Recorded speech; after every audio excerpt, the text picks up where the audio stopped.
This is a murder 2 case that I think is being handled improperly in such a way that I believe it's going to galvanize those supporters in the wrong way because it's overcharged. This is a very, very dangerous precedent for the rest of us, because if they're going to charge terrorism to somebody who, in his notes, said, I wanted to do a targeted shooting to prevent the killing of innocents, that's beyond a slippery slope. Hey, it's Jordan. I am in Flint, Michigan, East Palestine, Ohio, Tumwa, Iowa. Please support the only independent outlet on the ground covering what the corporate media covers up. Hey, it's Jordan with Status Coup. Amidst the horrible terror attack in New Orleans on New Year's Eve, understandably, it fell under the radar that Luigi Mangione, the alleged shooter of UnitedHealthcare CEO Brian Thompson, had some support outside the jail in Brooklyn. He is being held. About 20 supporters of his gathered to have a noise display, bang on drums, and show support for him as well as other prisoners. Let me show you the gathering and what they were doing. Again, this was New Year's Eve right outside the Metropolitan Detention Center in Brooklyn. Here we go.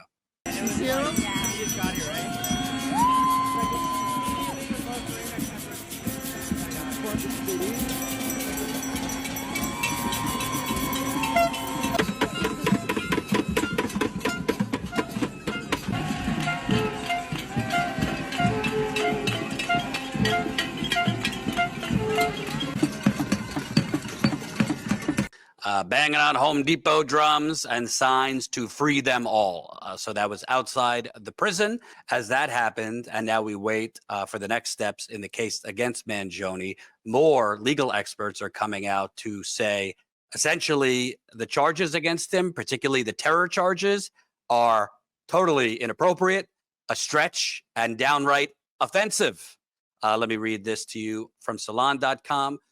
Former federal prosecutor Neema Rahmani told Salon that he sees the terrorism charge as a, quote, stretch, and says that he thinks the decision to charge Mangione with an act of terror moves the focus of the case from Thompson's killing onto the health insurance industry in America. Well, I'm glad that we are focused on the health insurance industry. Quote, terrorism requires either the intent to intimidate the public or to influence the government, Rahmani said. Now, all of a sudden, the health insurance industry and his motivation all come into evidence in what would otherwise be a pretty clear murder case. Unlike other New York cases where terrorism has been alleged, like the white supremacist shooting at a top supermarket in 2022, there is widespread public support for Mangione, and the unusual treatment that this case is receiving, Rahmani said, might only make it harder for prosecutors to win in court. Quote, it's atypical the way the whole case has been handled. You have Eric Adams, who is under indictment himself at the perp walk. I see a very real risk of jury nullification in the case. I haven't seen something like this since OJ, where there is so much sympathy for the accused.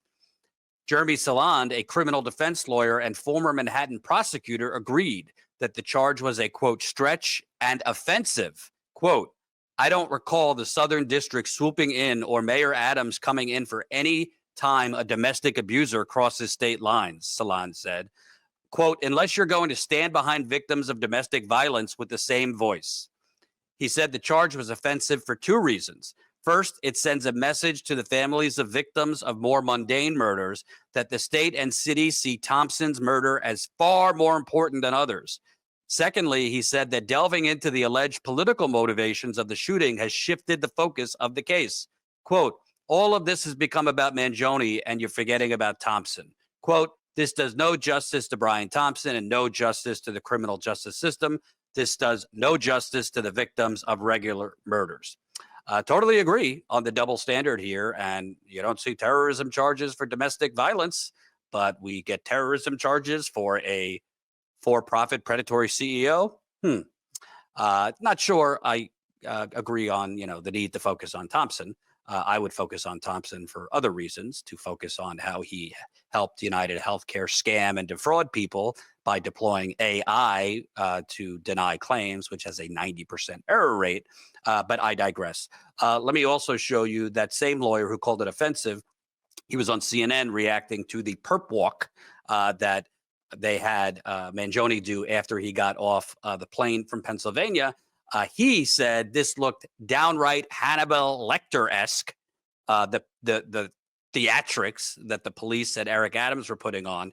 And he said that the feds were handling this completely inappropriately. Let's take a look.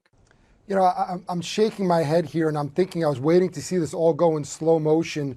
It was almost Hannibal Lecter-esque, not to sound so glib, as they're walking this guy out. The number of people there, you would think it was a presidential detail with the Secret Service. It was too much, but this is really prime because what's ultimately happening here in the Fed's sort of power grab, we call it Bigfooting, to try to take this case, to get in the spotlight. This case is not a federal case. This case is not a murder one case for terrorism. This case is not dealt in this way if this was a domestic violence, assault, and ultimately murder crossing state lines. This is a murder two case that I think is being handled improperly in such a way that I believe it's going to galvanize those supporters in the wrong way because it's overcharged. It's the wrong message. Let's handle it. And let's not forget, it's about Brian Thompson, not about the Southern District getting that photo op or, for that matter, prosecutors in New York. I totally agree. I completely agree. I think it is offensive. Obviously, Mangione is the alleged shooter at this point. It seems that he expected to be caught. It seems in the manifesto that he wrote, allegedly, he was willing to take the risk and accept the consequences.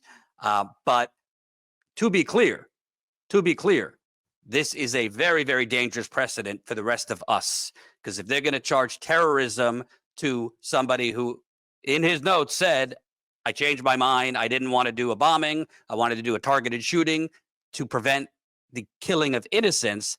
That's beyond a slippery slope. Here is someone saying, I didn't want to have mass casualties. I didn't want to terrorize people. I just wanted to do a targeted shooting. To create this broad umbrella of terrorism, they are going to start charging terrorism for jaywalking in the near future. You wait. I also wanted to do something fairly unique. I get a lot of emails from readers. I don't read them to you because a lot of them are longer. But I got an email from someone from the UK, actually a Polish immigrant who now lives in the UK. I won't identify her, which she asked to remain anonymous. But I thought her email was fairly powerful. It's a little long, so hopefully your attention span could stick with me here. But I really thought that this was an important email to read to you. A very powerful story about her experience growing up, the health care keyword she experienced. And I think this is very connected to the whole story of UnitedHealthcare and Luigi Mangione. I'm going to read this to you. Hopefully, you could stick with me here. I am a young female Polish immigrant, legal, living in the UK, and I've been very closely following the case of Luigi Mangione, which you have been largely reporting on. I have absolutely no personal experience with the American healthcare system. I have never been to America, so if there's anyone who could say that this doesn't concern them, it would be someone like me. And yet, growing up in Poland between ages 4 and 17, I was hospitalized 3 to 5 times a day. 3 to 5 days at a time, once or twice a year, and attended monthly doctor's appointments for checkups and administration of medication to manage my condition. During the longer hospital stays, I would undergo x-rays, daily blood tests, DEXA scans, ultrasonography, you name it. I would also be provided with breakfast, lunch, and dinner. Sure, no gourmet stuff, but it was there. And an entertainer was present in a small designated area between breakfast and lunch to arrange educational play with kids. My family is working class. Now that I myself am an adult managing my own finances and reflecting on my upbringing, I see how tight money was at home at that time, even though my parents never let me feel it. All these years, all the medical care I was provided with, it didn't cost my parents a penny. Nothing above the usual tax deductions that go from their monthly pay anyway, which are nowhere near as high as I hear Americans mention that they pay monthly for their health care insurance. I imagine if I was growing up in the same circumstances in America, my parents would not be able to provide me with the same care. My condition was not severe, was not life-threatening. Would it affect my physicality and my well-being if left untreated? Yes. Would it lead to development or multiple other conditions requiring lifelong medication and affect my quality of life? Definitely. Would it kill me if untreated? No. From what I gather from the conversations we are having now online, I could only assume my claim for above treatment would have likely been denied. I've lived in the UK for the past 10 years. I work here, pay taxes, and my NI, national insurance contributions. My monthly national insurance contribution costs me 10% of my base gross salary.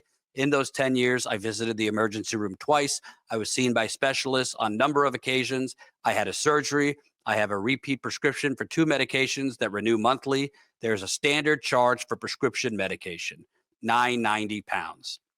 So I pay £1980 if renewing my 2 prescriptions. My surgery, although performed under full anesthesia, was relatively minor and not life-saving, but simply to improve my quality of life.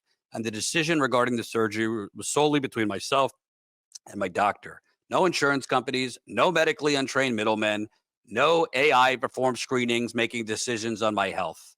The horror stories that we're hearing from real American people all over TikTok, YouTube, Instagram as a response to the killing of the CEO of one of the most ruthless of the insurance companies are absolutely infuriating.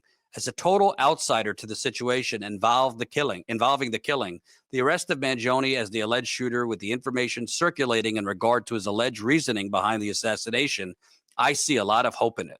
Very important conversations are happening around inaccessibility, unaffordability, and poor attitude towards healthcare, as well as classism and the pure ignorance of the top 1% when discussing lives of regular working people. It is all, of course, happening very slowly, and as expected, the lawmakers who also belong to the 1% club are still living on their own planet, more worried about their own interests and connections.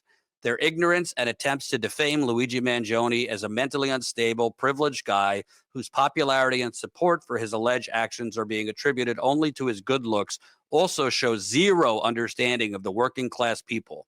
Corporate news stations focus on cherry-picking photos, quotes, and totally out of context statements to fit their narrative is nothing new and nothing short of propaganda. I think we all noticed the eerily similarity to the literary works of George Orwell and how the government and media are portraying the whole situation.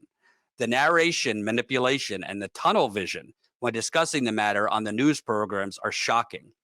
The rich sitting at the table with even richer, discussing issues of regular people, which quite frankly, they're unable to comprehend while looking down at us from their luxury cars and their vacation homes. They're so out of touch with reality that if you ask them what the current bread and butter prices are, they won't know because they've never had to look at them and compare prices. The people who say, sue the insurance company if they denied you coverage, need to check their privilege, take the red pill, and go touch some grass. Once again, as a young European woman, as a Pole living in Britain, as someone who has no connection to the USA other than via film, music, and media, I haven't heard anyone yet in the ongoing debate talk about the fact that this insurance scam system has in a way become kind of a pop culture element in your country. It is so largely relatable for the citizens that is plainly portrayed in American-made films and TV series. I've seen films portray situations of people refusing to go to the emergency room because they don't have insurance or don't want their loved ones to end up in debt. Couples told to divorce to afford treatment for their child because a single parent is more likely to be eligible for a cover. Stories of war veterans struggling with PTSD, harming themselves or others because they either couldn't get coverage for the psychological help they needed or the wait list was impossibly long. People with chronic or autoimmune conditions having to go days without the necessary medication and consequently risking their lives because their insurance hadn't been renewed yet. This is all shown in your movies, just like that, as if it's a casual element of the culture, and these are often stories told now across social media. Isn't it absolutely crazy that this tragedy of a healthcare system becoming a healthcare industry is normalized like that?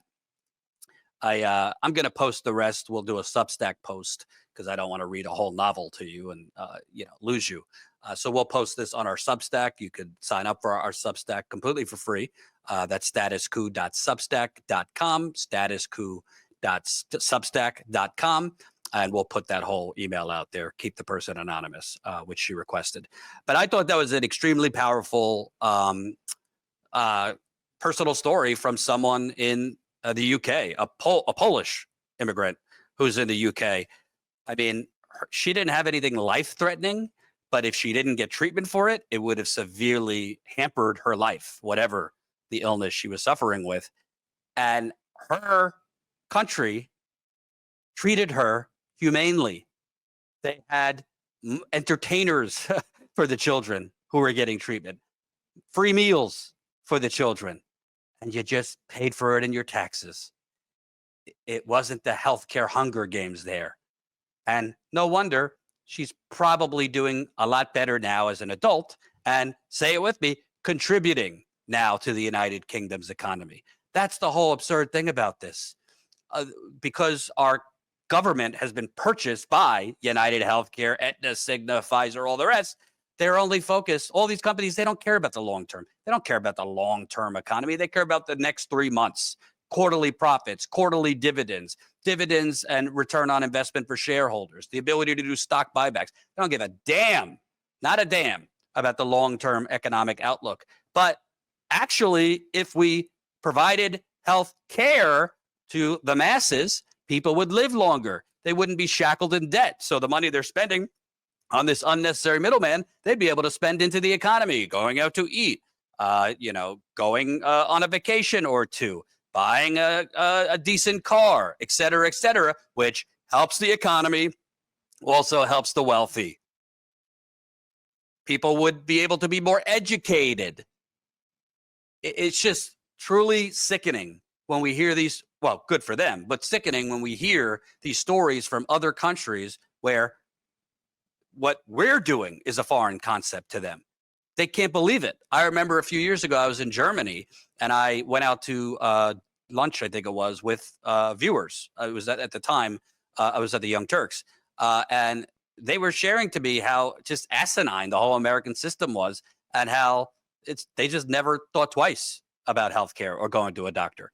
That's what it should be here. And I truly hope, if anything comes out of Luigi Mangione's case, the murder of Brian Thompson, that when this goes to trial, the health insurance industry is put on trial, because that's what needs to happen.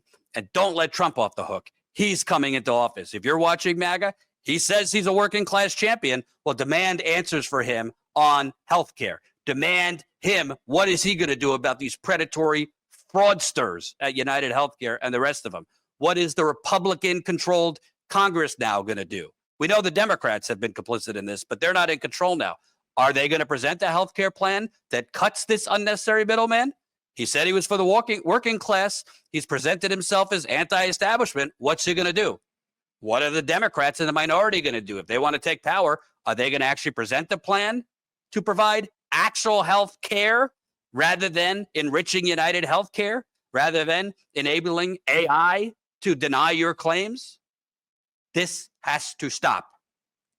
That's why you see people on New Year's Eve outside cheering and banging drums for an alleged killer. We will continue to stay on this story. Please support Status Coup and our reporting on this and many other things, particularly our on-the-ground reporting. We're planning our next on-the-ground trip.